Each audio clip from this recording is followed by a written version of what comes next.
and welcome to the ThinkMHK podcast presented by the Manhattan Area Chamber of Commerce.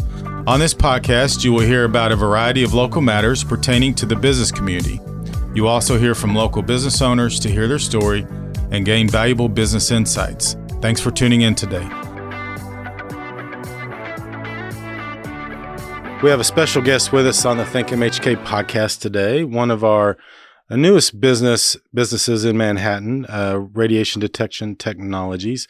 We have Stephen Bellinger, the president and CEO. Hey, Stephen, how are you? I'm doing good. Newest in a way, right? It's maybe been 11 years since we've been started. So I didn't realize that. So we'll talk a little about that in a minute, but I didn't realize you just spun out of your location at the university, right. And so your new facility, you're growing. So great to have you with us today. So we always ask our guests to tell us a little bit about themselves and how they came to Manhattan and to be part of the company. So how did you end up in Manhattan with RDT? Sure. I grew up around here. So I went to grade school, Manhattan Catholic Schools. I actually went to Rock Creek High School. I was born and raised a farm boy.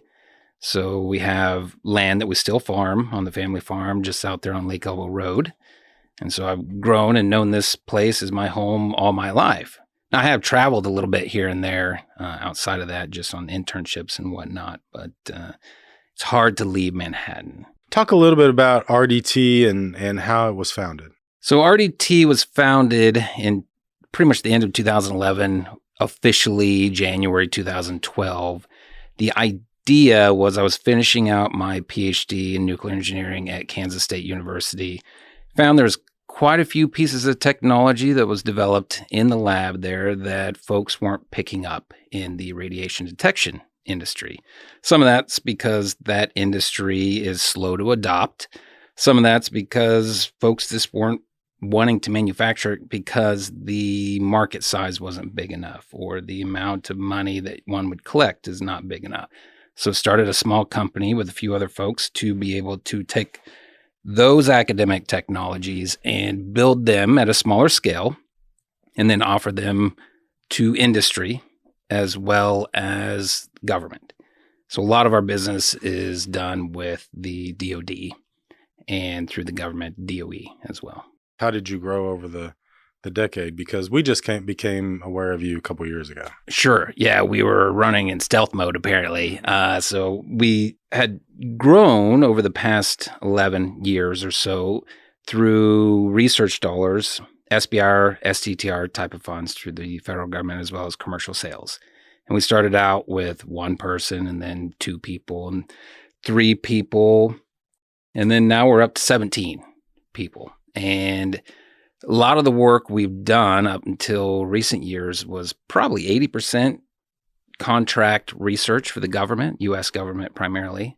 And a lot of that was for Department of Defense and Department of Energy type of technologies. And so we were taking technologies that were developed at Kansas State University, at University of Missouri, Kansas City, Washington State University, and a few other universities, and commercializing those technologies. And commercialization is not trivial. It takes quite a bit to take something that, sure, you can do a one-off in the lab, but then being able to take that technology, manufacture it at scale, but also do it at a cost or a price that the customer is willing to accept.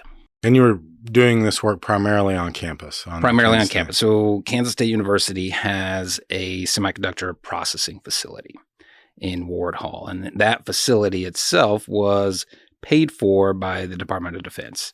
And that was to do scale up and other innovative type of semiconductor device, primarily focused on radiation detection, but we've leveraged it for many other things, which I'll get into here in a little bit. But that facility was made available to us as a leased facility, along with other folks. There's other folks at the university and as well as industry that can come in and use that facility to do R&D and commercial work. But we have used it over the past 11 years to do commercial work as well as contract R&D, where we work with the university through the Small Business Innovative Research grants, where a portion of that money goes to the small business, RDT, and a portion of that goes to the university to support graduate students, undergraduate students, and faculty. But you recently announced that you were going to be moving into a new facility. What's that facility going to look like? Where is it going to be located? So that facility we put up back in 2020 with the expectation that we were going to grow into that. And so in last year, 2022, we were awarded some base grant money from the state of Kansas, which we were very appreciative for. And we were take that money over this year and last year and essentially install a clean room facility that has semiconductor processing equipment in it. Actually, the clean room will be installed in the middle of May is when we start kicking that off. And so we have the building and the concrete and the utility, but we have yet to expand out capability there until we were recently awarded that grant to put in that semiconductor clean room. And so you'll be able to grow your business and add employees, and is that? Sure. Yes, that is correct. So right now, the size of silicon, in our case, that you can process within the Kansas State University is on the small side. So it's on the order of 100 millimeters, 4-inch diameter. So industry, that's very small. Industry is more in the 200 millimeter or 8-inch silicon, all the way up to 300 millimeter and bigger. And so we're outfitting that facility with up to 200 millimeter processing capabilities so we can have a much higher throughput. We're still leveraging the university's facility as a test bed and R&D facility site like we have now. But some of the technologies where we're starting to outgrow that capability and needing to have more throughput because our lead times are stretching out too long, or our costs because of using smaller silicon is too high, we have grown in the sense that we have higher throughput at that new facility. So you talked a little bit about your contracts with the government, with federal government, DoD. So in addition to the federal government, what are some of the industries that you serve? Primarily, right now, we're servicing nuclear power industry. We're servicing various industries that service the government to some extent. So they'll build instruments for industry as well as for government, radiation detection instruments. But we also make different types of diodes, and those diodes go into different types of equipment. One of the things that we're starting to get into and seeing as a bigger market share is power electronics. And so we're looking at putting together IGBTs, power MOSFETs, and this power diodes in general. And that fits within the kind of market movement with regards to EV, electric vehicle type of technologies, and the expansion, even within the state of Kansas with Panasonic coming here. So that was what I was going to ask you. So with some of the money that's being put into chips and both federally, and then now the state is developing kind of a strategy around semiconductors, microchips. How do you fit into that, or how do you think RDT can fit into that? Sure. We would be fitting into the front end of that. Front end meaning we're taking silicon or semiconductor materials and we're turning those into devices. And then we partner or leverage other vendors, Integra Tech down in Wichita being one of those, to package that technology.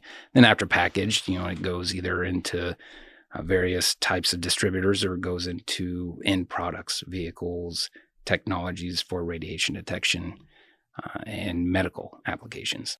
I was reading an article on the semiconductor industry in the United States, and they had a map, and they showed all the major company expansions in the last year, and of course the one in Wichita was on there, but you all were on there too. So yes, I thought that was interesting. So you all are getting some recognition, obviously nationally, for some of the work that you're doing. And there's more that's going to happen. I think EMP Shield wants to put in a facility, Burlington, and then there's another facility that's potentially going to come in here pretty soon to the Heartland area. It's exciting. But you all, of course, are in the middle of that as well. So, yes. So a lot of people may not realize that you're in that same space and getting the same recognition as some of these larger companies. So speaking of that, you were recognized by the Kansas Department of Commerce as a statewide winner of the 2022 Business Innovation Award. What did this award mean for RDT, both internally and then externally in the marketplace?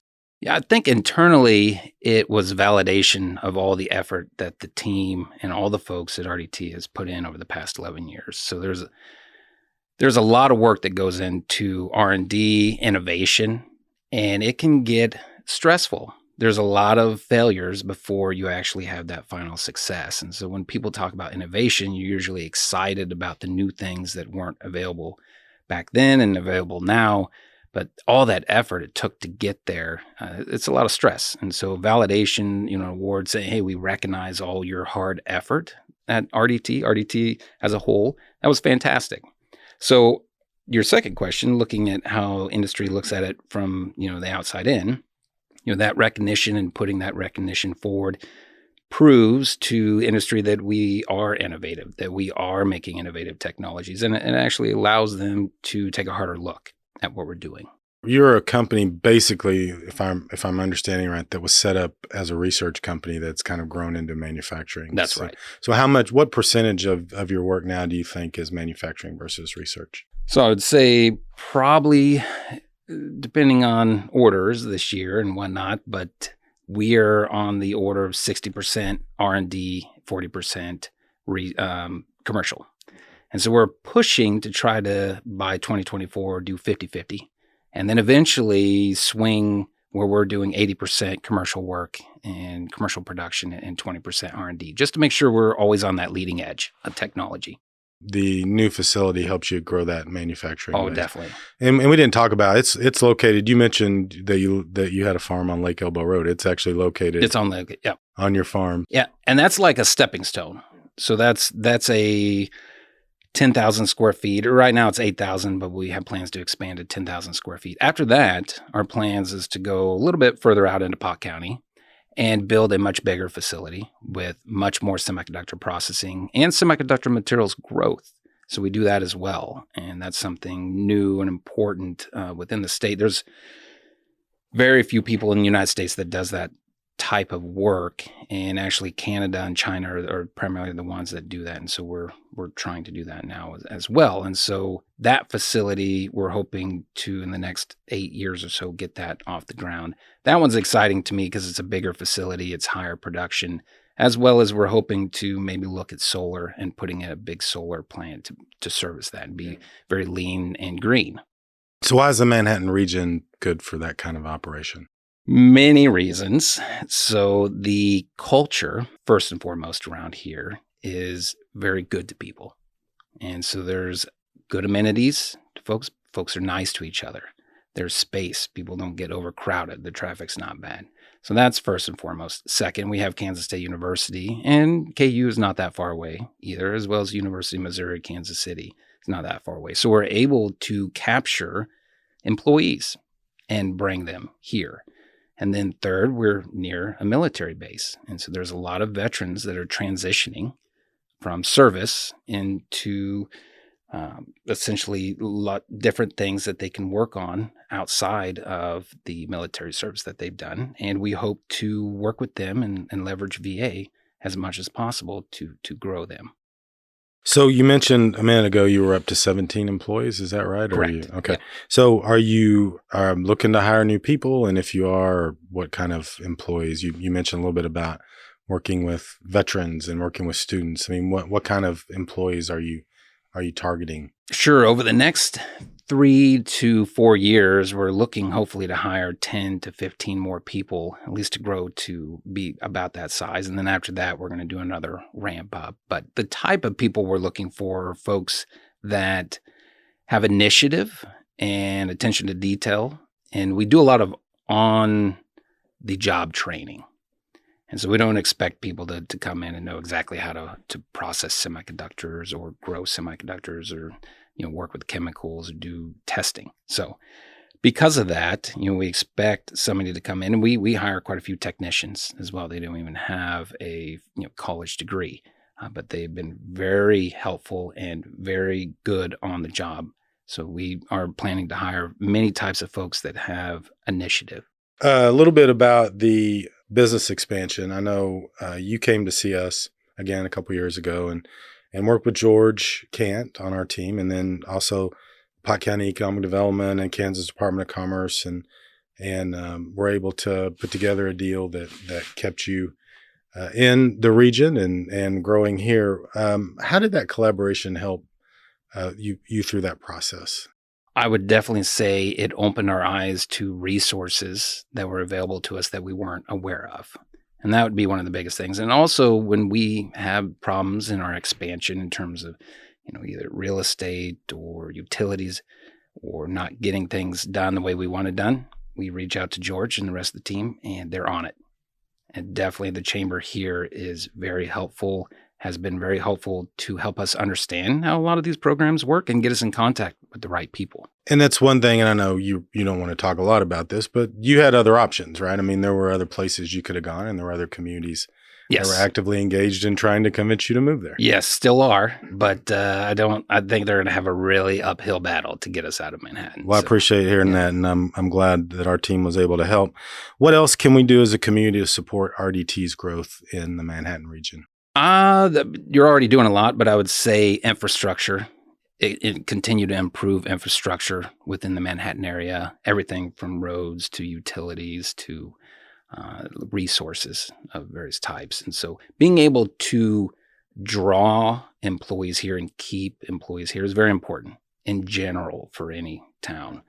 So I think having those amenities, having better utilities and infrastructure, I think will definitely help. Well, thanks for those comments. So I'm going to end this part of our interview with it's kind of an interesting question because we asked you a lot of questions and you gave a lot of descriptions about what you do. But if you were sitting down with somebody like me who's uneducated in your business and you had a minute to say, this is radiation detection technologies and this is what we do, how would you describe that for the lay person? So it's really not as technical as it seems. When you really dig into it, it's something where at RDT, we primarily focus on taking raw materials and turning them into functional devices. I'm not sure how to go too much more lay than that, but it's pretty straightforward once you start to invest some time in understanding how you can make them, out of bulk silicon, sand, taking sand out of the ground and turning that into a semiconductor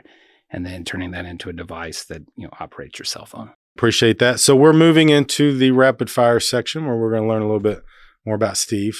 And so it's more about you and less about the company. But we have a series of 10 questions and we'll ask them in rapid fire succession and try to answer them as quickly as you can. You think you're ready for that? I hope so. So here we go. First question.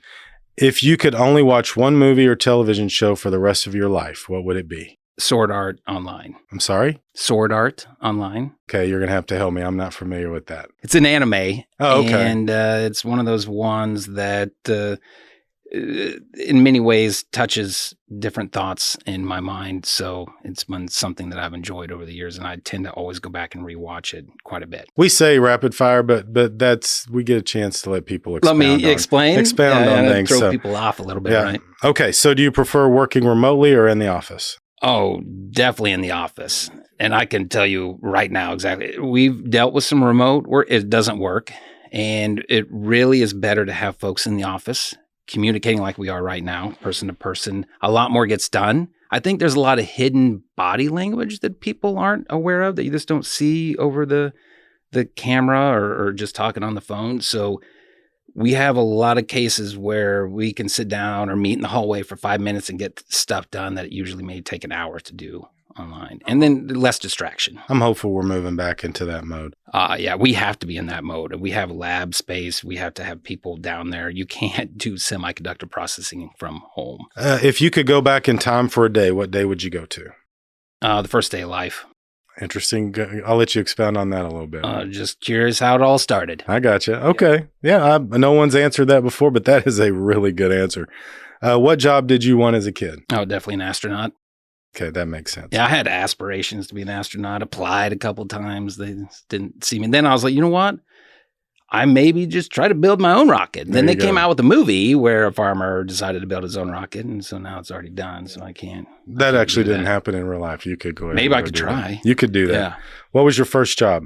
Farming. Outside of that, my first got a paycheck and had to pay taxes job was Schultz Construction here in town. What is your favorite or funniest workplace memory? My favorite, and it doesn't sound great, but and happens even recently, but we have failure after failure after failure after failure and a lot of failure. And then when we finally get it figured out, it's just fantastic. Just the elation, the celebration, just recently it happened, and it's just a great thing. It's just a great feeling. Being, you have to have a certain perseverance when you work in semiconductor and when you work in innovation. You got to have that fortitude to just keep putting one foot in front of the other because it's just never going to work. You think that at least, and then all of a sudden you figure it out, and it's just great. Who inspires you the most and why? So this is not necessarily a person, but in general. So people with a can-do attitude, and that's K for can-do. So Kansas can-do. And every time I see somebody that's doing an excellent job at their job and they're on top of it, they understand what they're doing, this makes me feel so much better about what I'm doing. It makes me want to try harder to do a better job at what I'm doing. What is your most prized possession? My mind. Again, that's not an answer we've heard before, but that's a great answer. Where is the coolest place you've traveled? Ottawa, Canada is probably about -30 C when I was there.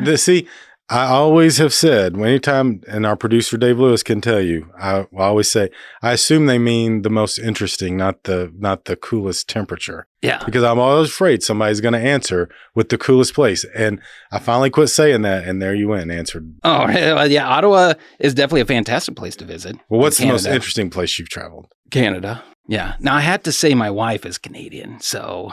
And what is the one thing that instantly makes your day better? Going home and seeing my 3 sons. They put a huge smile on my face. How old are your sons? So I have one that's going to turn 2 here in August, and then I have a 4-year-old and a 6-year-old. Wow, that's got to be a crew. Yeah. Yeah, their mother is sometimes pulling her hair out, but it definitely puts a smile on my face.